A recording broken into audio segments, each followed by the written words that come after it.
Très bien, donc on va pouvoir hop incrémenter tout ça. Donc on reste sur le plan numéro 1, hop, on passe à numéro 2. Alors, si on regarde un peu nos shaders, on se rend compte là qu'on a pas mal de trucs, c'est un peu le Bronx. Donc ce qu'on va faire, hop, on va supprimer les matériaux inutilisés. Ça nous supprime déjà pas mal de choses. Ça, normalement, c'est notre HDRI. Bon, alors, nommé tel quel, HDRI, point barre, voilà, c'est cool.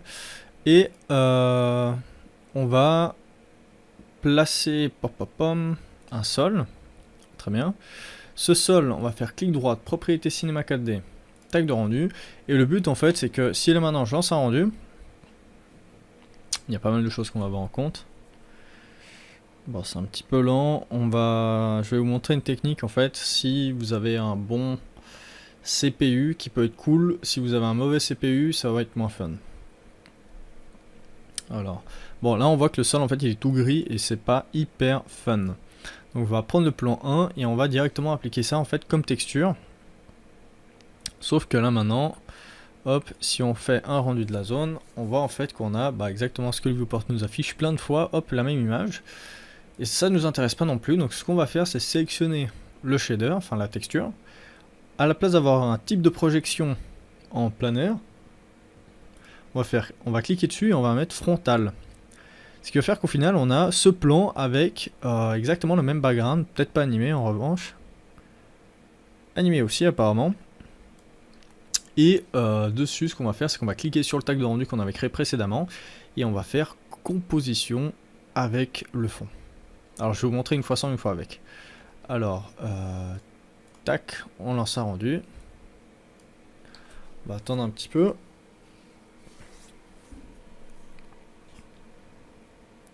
Bon, je vais mettre pause hein. Ouais, j'ai mis pause à partir d'un certain moment dans le rendu, hein, faut pas abuser. Là j'étais à 3 minutes et on voit en fait que la partie grise ici, la délimitation en fait c'est le sol. C'est le sol ici qui s'arrête à la ligne d'horizon. Et ça nous intéresse pas du tout, c'est vraiment le contraire de ce qui nous intéresse. Donc ce qu'on va faire, j'enregistre, hop, c'est on va cliquer donc sur les paramètres de rendu, on va faire composition avec le fond.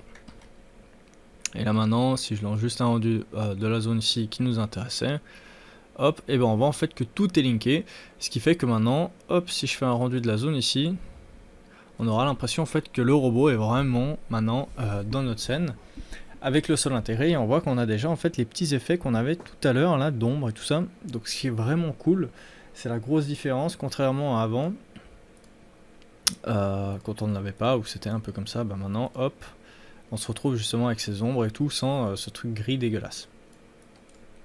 Super, j'enregistre. 3 minutes c'est beaucoup trop pour attendre une image. Donc ce qu'on va faire, c'est... Alors si vous avez overclocké votre ordi, quand je dis par là overclocker, ça veut dire booster un petit peu ses capacités. Donc vraiment l'overclocking. Et qu'il n'est pas stable, je vous conseille d'enregistrer votre fichier maintenant. Parce que suivant comment, là ça peut cracher si votre ordi est pas prêt à surchauffer. S'il est stable, ça devrait le faire, mais n'hésitez pas à enregistrer. Alors j'enregistre quand même au cas où de mon côté.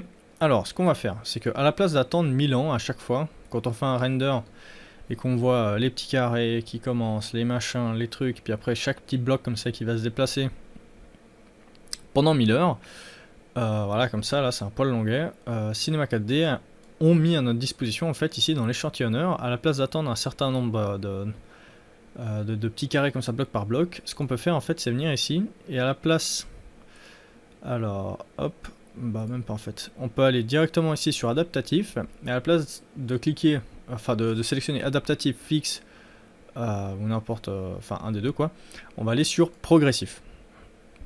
Et le délire du progressif c'est que c'est un rendu qui va jamais s'arrêter. Sauf quand vous lui demanderez de s'arrêter. Je m'explique. Là maintenant, hop, si je lance un rendu, en espérant que ça ne tue pas mon ordi, voilà. Ce qui va se passer en fait, c'est que l'ordi va envoyer des rayons, il va en envoyer, il va en envoyer, il va en envoyer, il va en envoyer, et en fait il va jamais s'arrêter. Et le but du progressif, c'est de vous sortir l'image la plus nette. Si imaginons vous savez qu'il vous reste 10 heures pile parce qu'en gros vous allez vous coucher et vous savez que vous devez rendre l'image demain matin pour le type qui va faire ensuite la post-prod, bah vous savez que vous avez 10 heures pour faire un rendu. Donc à la place d'imaginer de vous dire ok, alors si ce petit carré ici va prendre 5 minutes et que tout là machin, ok j'arriverai peut-être à 10 heures, ce que vous faites c'est que vous lancez ce rendu là, vous partez vous coucher et vous revenez le lendemain matin et vous aurez votre rendu qui aura tourné pendant 10 heures et pendant 10 heures il aura essayé de vous sortir la meilleure image. Donc là ici on voit que c'est tout pixelisé, c'est relativement laid. Et là on voit ici qu'il y a les quick preview, le nombre de passes. Donc là le quick preview il nous a sorti 5 passes sur 5. Et quand il aura fini la 5e passe du quick preview, enfin normalement, il va se mettre à faire en fait les passes. Et ces passes, elles vont tourner en boucle de 1 à infini. Et à partir de là, on aura une meilleure image. Donc on voit en fait que tout se redéfinit. Par exemple, ici les petits escaliers, ils vont commencer à se transformer, à devenir de plus en plus lisses, de plus en plus lisses, de plus en plus lisses. Bon, ça se verra mieux ici sur le robot, voilà. Ils vont devenir en fait tout de plus en plus lisse. Ça veut dire que cet escalier ici, qui est ignoble, sera de plus en plus lisse. Et voilà, là on a passé la première passe progressive à 1 minute 40. Et il va passer à 2 passes, à 3 passes, à 4 passes, à 5 passes, 6 passes, etc. etc. Ce qu'on peut faire, alors, donc je ne l'ai pas annulé, hop, je vais désactiver l'occlusion ambiante, l'illumination globale, très bien. J'enregistre, hop, je le relance, oui. Ce qui fait que le calcul devra aller plus vite. Voilà, passe progressive 1, 2, 3, 4, 5. Et là, on voit maintenant que si on zoome, on va voir en fait le rendu s'affiner au fur et à mesure. Là, s'il calcule vite, c'est parce que bien évidemment, j'ai désactivé l'illumination globale et l'occlusion ambiante. Et on voit déjà à quel point, à la passe numéro 25, ça fuse. Hein. Contrairement... Alors ça, je peux supprimer, oui. Ah bah non, c'était celui que j'avais besoin. Bon, c'est pas grave. On voit à quel point ça va vite et à quel point c'est efficace le rendu progressif. Mais pour le faire, il vaut mieux avoir la bécane pour, hein, je vous préviens. Si vous n'avez pas un bon ordi, vous allez juste péter un câble, quoi. Et ça, c'est un peu en règle générale pour les rendus. Après, on va faire, bien évidemment, on va voir sur les paramètres de render comment gagner du temps de rendu. Mais c'est juste pour vous prévenir, moi en tout cas, je vais travailler de cette manière-là. Hop, en progressif, je vais enregistrer ça. Et pour travailler de cette manière progressive, je vais créer une nouvelle vue. Voilà, donc c'est comme un nouveau viewport, hein, dans l'idée c'est exactement la même chose que celui-ci. Sauf que sur la caméra, je vais choisir, utiliser, hop, caméra. Et donc j'ai exactement la même caméra qui s'y présente. Et si je lance mon rendu, voilà, c'est un rendu progressif qui va s'effectuer sur une plus petite zone. Ce qui fait que je peux mieux voir ce qui se passe et c'est vraiment cool. Alors, pour déplacer les fenêtres, on se souvient qu'on peut hop, sélectionner tous les petits points ici et venir tac les placer ici. Ce qui fait que j'ai placé mon nouveau viewport ici en bas et la caméra au cas où. Ce que je fais, c'est que je viens hop la protéger. J'enregistre. À partir de là, maintenant, j'ai pas envie de devoir à chaque fois faire des contrôles R pour faire avancer mes rendus. Donc ce que je vais faire, c'est qu'en ayant sélectionné ce viewport, je vais venir ici, venir activer la zone de rendu interactif. Ça veut dire que cette petite zone sera toujours en mode render. Quoi qu'il arrive, elle va lancer des rendus, peu importe les modifications. Donc ça veut dire que si maintenant, hop, je crée une lumière et que je viens placer cette lumière ici, et ben il va relancer un rendu. Et ça veut dire que je peux voir en fait partiellement en temps réel, je dis bien partiellement, hein, ce qui se passe. Et ça c'est vraiment chouette pour nous. Alors, deuxième point important, on se souvient, on avait une HDRI, le ciel donc, qu'on avait un peu placé vite fait. Alors là j'ai la vue, hop, j'ai mes attributs. Les attributs, je viens les placer là en dessous. Comme ça en fait j'ai toujours accès à mes attributs, hop, et j'ai accès ici à mon viewport. On avait caché la visibilité de notre ciel. On va la réactiver. Comme ça, on peut voir en fait où est notre ciel et où sont nos besoins. Donc là, en fait, on a besoin de la vitre derrière le robot. Donc je viens faire une rotation jusqu'à placer la vitre plus ou moins derrière le robot. Et je viens essayer de la calibrer en fait en fonction de la caméra. Donc de temps en temps ici, visibilité caméra, non, hop. En fait, c'est encore mieux. Ce que je peux faire, c'est... Je viens juste mettre la visibilité du rendu là-haut, comme ça je vois ce qui se passe. Alors, tac.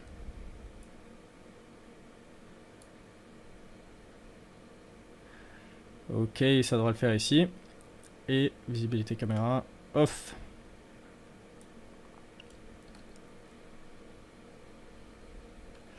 Et j'enregistre. Ok, c'est cool. Alors on avance vraiment bien, c'est plutôt chouette, je suis content.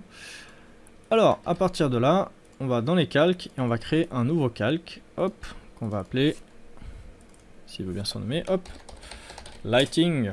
Et vous l'aurez compris, on clique ici, ajouter à lighting, comme ça notre lumière est directement dans le lighting. J'enregistre. Alors, si on regarde un peu notre table, ici on voit qu'on a une grosse source de lumière, ce qui fait une grosse ombre. Ici en fait, cette ombre là, on va essayer de la recréer. Alors, on prend notre lumière, et on va devoir ici, hop, la placer derrière notre robot. Alors derrière celle-là, relativement haute. Et si on regarde le rendu ici, bah il se passe rien. On a beau avoir une lumière, on voit qu'il y a une lumière qui est potentiellement active sur le robot, hein. Par exemple, si je sors ici, hop, de ma caméra, et que je viens là, alors tac, je sélectionne le robot, ça ira plus vite, et que je lance un rendu sur ce viewport ici en haut à gauche. Oh, comme elle est cool l'HDRI, c'est vraiment chouette quoi. On voit que donc on a la lumière ici qui vient taper, qui fait ici ça récupère moins de rayons de lumière, mais sur la table il se passe que dalle. Donc le but ça va être de donner une ombre. Alors pour donner cette ombre, très bien. Alors j'ai coupé j'ai dû mettre pause en fait vite fait parce que mon C4D qui a craché. Je vous avais dit que ça allait être l'usine à gaz, ce physical render. Et j'étais un petit peu vite pour le programme et je crois que ça l'a... Il n'a pas aimé taquiner comme ça. Donc au moins je suis au courant qu'on peut avoir ces crashs.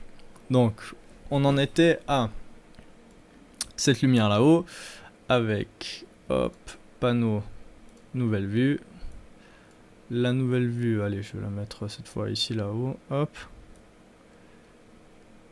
Tac. Avec le rendu interactif. Donc on avait dit que on avait notre lumière qui affectait notre objet. Tac. Je pense que c'est le double render en fait qui lui fait de la peine. Parce qu'il fait un rendu ici, un rendu ici. Alors on a une lumière qui tape ici, mais qui fait de l'ombre ici. Et C4D ne nous donne pas d'ombre sur le sol. Et le but là maintenant en fait c'est tout simple. C'est si on sélectionne notre lumière et qu'on voit ici en fait les attributs. Alors je vais quand même placer ça là, voilà, comme ça vous voyez bien ce que je vais faire. Même si c'est un peu deg là comme interface pour bosser. Au moins vous voyez ce panneau lumière qu'on a ouvert que dans l'introduction et un petit peu sur le gun. Mais comme ça là en fait vous voyez bien. Vous n'êtes pas obligé de faire ça, hein. Placez vraiment votre interface comme vous préférez. Si vous la préférez de manière standard, placez la standard, hein. Alors on va cliquer sur ombre. Et on a alors masque d'ombre douce, masque d'ombre franche et surfacique. Alors on va activer masque d'ombre douce et on va voir ce qui va se passer. Alors, on voit que c'est plutôt pas mal là quand on regarde le rendu.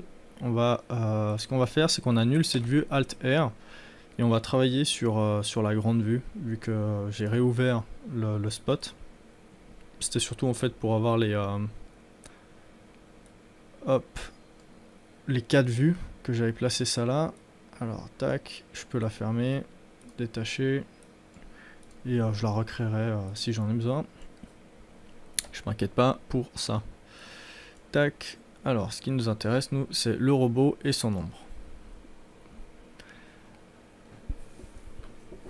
Alors le but en fait maintenant ça va être de matcher l'ombre qu'on aura ici au sol avec l'ombre de notre robot. Donc ça veut dire faire en sorte que les deux soient plus ou moins équivalentes. Là où on ressent qu'on n'est pas du tout équivalent, c'est que notre table a une grosse réflexion. Donc elle est un peu miroir comme ça, contrairement à notre ombre ici. Ça en fait on viendra avec un deuxième document faire cet effet. Et ensuite on viendra, on va dire, mettre une image l'une sur l'autre pour atteindre ce résultat.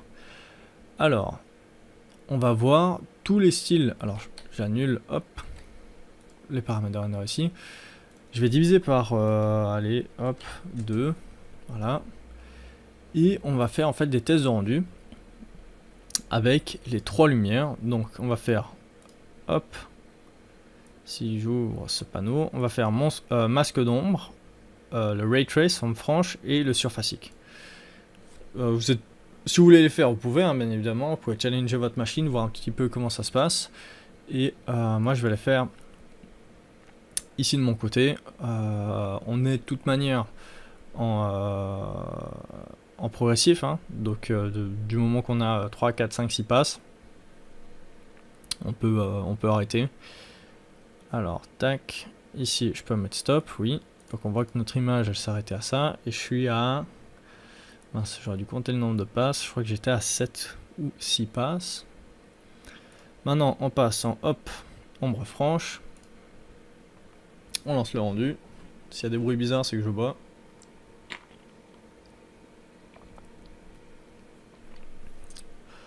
Alors, on voit que c'est complètement différent, hein, l'ombre. 3, 4... et 7. Voilà, je vais m'arrêter à 7. Maintenant, on va prendre la dernière, la surfacique. Hop, on lance le rendu.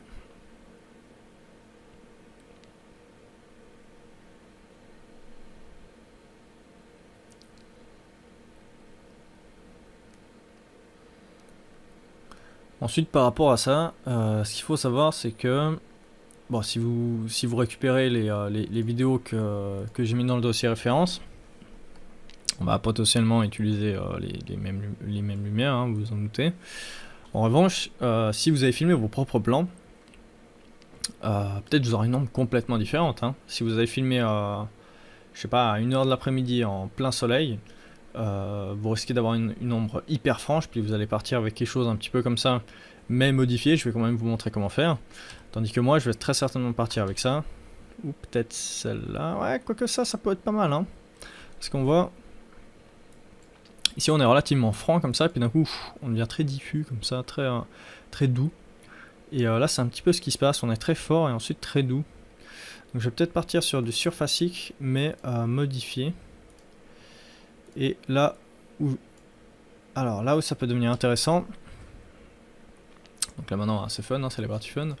C'est que ici, on a la densité qui est à 100%. Hop, transparence, oui. Surfacique, oui. Couleur. Moi, je vais partir sur quelque chose d'un poil plus rouge. Donc, je vais venir piper, hop, par exemple, cet endroit-là. C'est très rouge, hein, je sais pas trop à quoi m'attendre. On va voir ça. Donc, mon ombre a carrément une autre couleur, hein. Donc, le but, c'est de l'intégrer le mieux possible. Alors, je vais laisser tourner ça, hop, sur mon autre écran. Alors... Je vais faire un petit peu le tour, voir qu'est-ce qui peut m'intéresser. D'accord. Ça, on s'en fiche. Non plus. Très bien. Ok. Alors, tac, si je reviens ici. Bon, que niveau couleur, ça va, sauf que l'ombre est un poil trop dark, trop forte comme ça. La lumière aussi. Donc, ce qu'on peut faire, c'est déjà baisser un peu cette lumière. Alors, tac, tac, tac, tac, tac. Visibilité. Généralité, voilà. On va pouvoir la placer à... on essaie 50 pour commencer. J'aime bien en fait aller très vite dans un extrême. Puis dans un autre. Puis ensuite trouver un peu ce juste milieu. Alors, là on voit qu'on peut remonter un petit peu. 75. Je crois que vous dites 75, un truc comme ça, mais je suis pas sûr. Alors, 75, on teste. Ah, ça se rapproche, c'est cool là, franchement ça devient intéressant. Alors, là maintenant, la lumière, elle me plaît, je ferai peut-être d'autres modifications, d'autres tweakings. Je vais pas passer 1000 heures non plus à faire ça devant vous, vous allez serrer au bout d'un moment. Parce que là c'est 75, 72, 73, 60, enfin bref, tout ce genre de choses. Pour le moment ça va, sauf qu'on se rend compte que en fait l'ambiance générale du robot ici, la lumière, il est hyper dark. Donc on peut par exemple rajouter une lumière de face. Alors arrêtez, oui, j'enregistre, n'oubliez pas d'enregistrer parce que ça peut vite partir en cacahuète. Alors, je viens créer, hop, une light. Je passe en 4 vues. Cette light, je viens la mettre devant le robot, relativement haute, parce qu'on a une lumière qui est tout là-haut, hein, si on regarde l'HDRI en 3D, hop. Et je vais la mettre à 25 pour faire un premier test. Tac.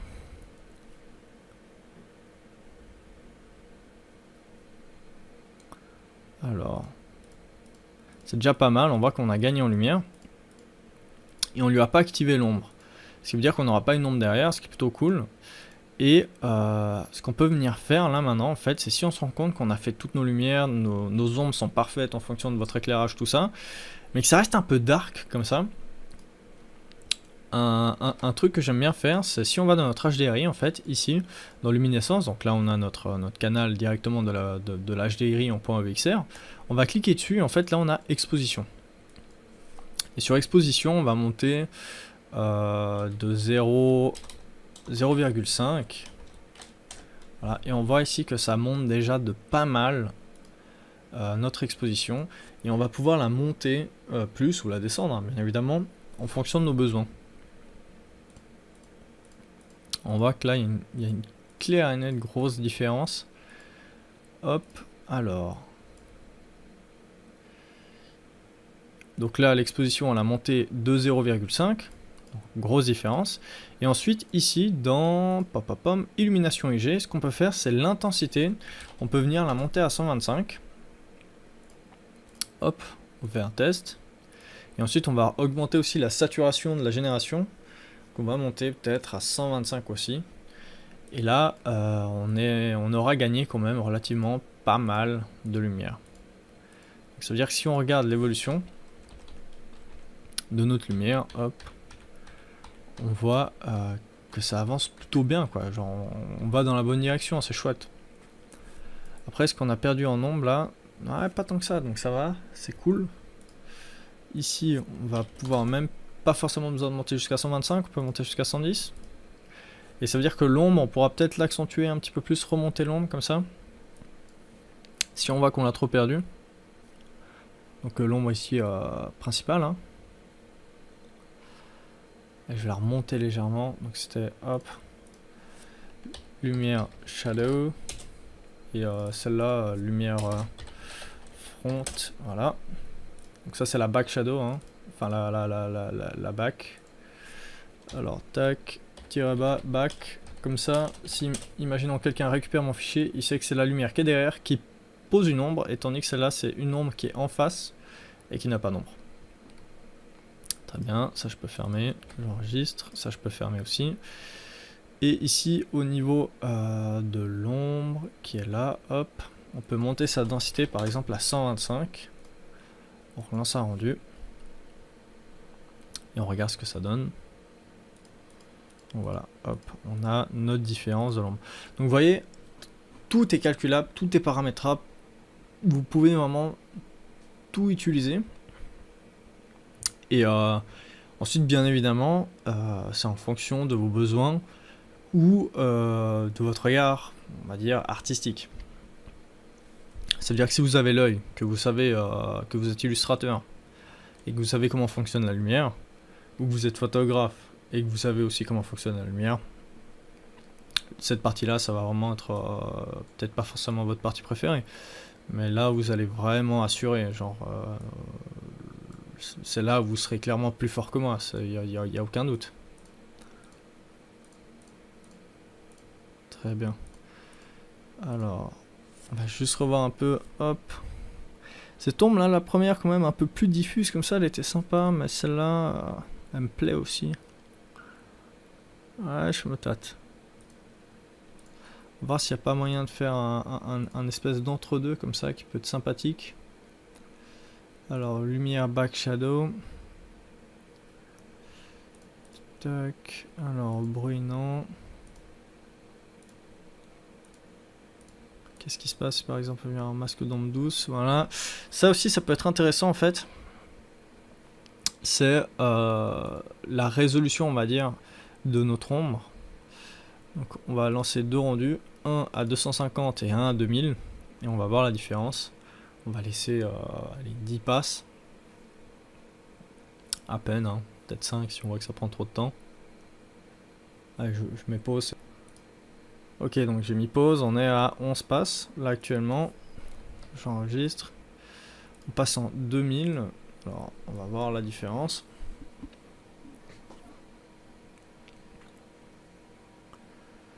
Et je vais mettre pause et on se retrouve quand on sera à 11 passes. Très bien, donc là on est à 11 passes. Donc 250, 2000 et on voit clairement la différence. Donc ça veut dire que si on trouve un entre-deux, on peut retrouver un petit peu cet effet comme ça, chouette, qui nous intéresse. Enfin, en tout cas qui m'intéresse. Hein. Donc comme je vous ai dit, j'ai fait un extrême, j'ai fait l'autre extrême. Hop, je pars au milieu. Je relance le rendu. Et on va essayer de retrouver un peu comme ça cette texture, enfin cette ombre qui me plaît pas mal. Alors là je crois que je m'y retrouve, c'est assez cool. Ah, je vais partir sur une ombre comme ça au final. Là on va revoir un petit peu toute cette évolution. C'est pas trop mal, je suis content, je suis satisfait. Très bien, alors voulez-vous arrêter les mains? Oui. Hop, j'enregistre. Alors, là on a vu pas mal de choses, on a pas mal avancé, c'est plutôt cool. Je vais mettre pause ici parce que ça fait quand même 27 minutes. C'était pas la partie la plus dure à digérer, mais ça peut être un poil déroutant. Donc je vous laisse reprendre ici, enfin assimiler tout ça. Je mets pause ici. À tout à l'heure.